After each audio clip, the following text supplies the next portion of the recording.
Assalamualaikum warahmatullahi wabarakatuh. Perkenalkan, saya Gadis Indah Lakramabidin. Hari ini saya akan membuat video tugas Pertanyaan yang pertama itu tentang tema job description. Pertanyaannya adalah, apa yang harus dilakukan motivator apabila ada murid yang tidak mau masuk kelas? Jawabannya, berikan kegiatan yang disukai oleh anak. Pertanyaan yang kedua, apa yang harus dilakukan motivator apabila ada murid yang menangis?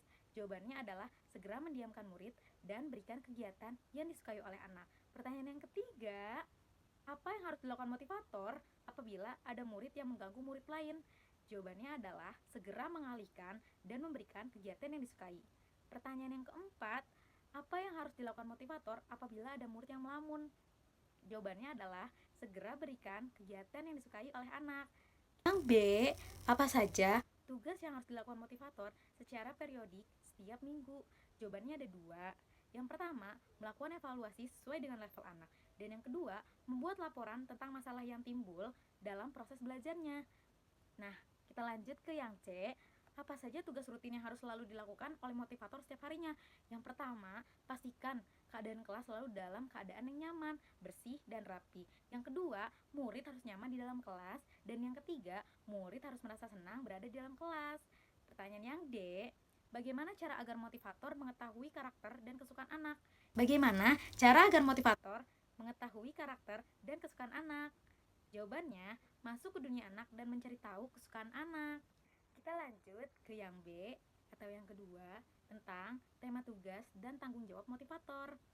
Yang pertama, apa target suasana dan kegiatan kelas Bimba A, I, U, E, O yang harus dicapai oleh motivator? Jawabannya ada dua. Yang pertama, suasana kelas dipastikan harus nyaman dan menyenangkan. Yang kedua, memastikan anak melakukan kegiatan sesuai dengan tahapan perkembangan. Dan soal yang kedua, bagaimana cara motivator mencapai target dan tugas di kelas Bimba A, I, U, E, O? Yang pertama, guru harus selalu menyayangi dan mengasihi murid. Yang kedua, guru harus bisa mengendalikan diri sendiri. Kita lanjut ke pertanyaan yang B ya. Apa tanggung jawab utama motivator Bimba? Ada tiga. Yang pertama, suasana di kelas aman untuk belajar. Yang kedua, suasana kelas nyaman untuk belajar. Dan yang ketiga, menjadikan kegiatan belajar mengajar di kelas menyenangkan. Kita lanjut ke soal yang C tentang tanggung jawab motivator di kelas. Pertanyaan yang pertama, apa yang harus dilakukan motivator untuk menjadikan suasana kelas aman? Jawabannya ada tiga. Yang pertama, semua stop kontak atau saklar harus tertutup dengan aman. Yang kedua, tidak ada senjata tajam yang berceceran di dalam kelas. Dan yang ketiga, tidak ada binatang atau serangga di dalam kelas.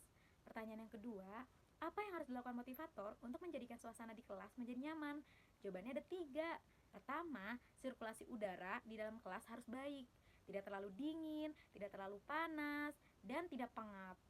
Yang kedua, guru selalu mengasihi murid. Yang ketiga, guru harus berwajah ceria. Pertanyaan yang ketiga, apa saja yang harus dilakukan motivator dalam mengasihi dan menyayangi murid? Jawabannya, melakukan tindakan preventif atau pencegahan saat murid mengganggu orang lain. Pertanyaan yang keempat, apa yang dilakukan motivator untuk menjadikan kegiatan bermain sambil belajar menyenangkan? Jawabannya ada dua. Yang pertama, menjadikan murid ceria dan senang di dalam kelas. Yang kedua, murid mau melakukan kegiatan apapun tanpa mengganggu orang lain.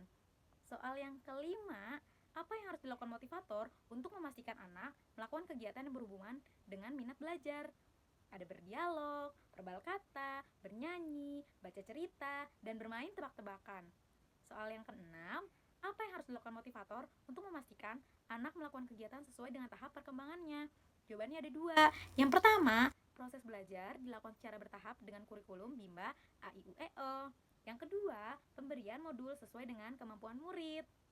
Sekian video dari saya, kurang lebihnya mohon maaf. Wassalamualaikum warahmatullahi wabarakatuh. Dadah.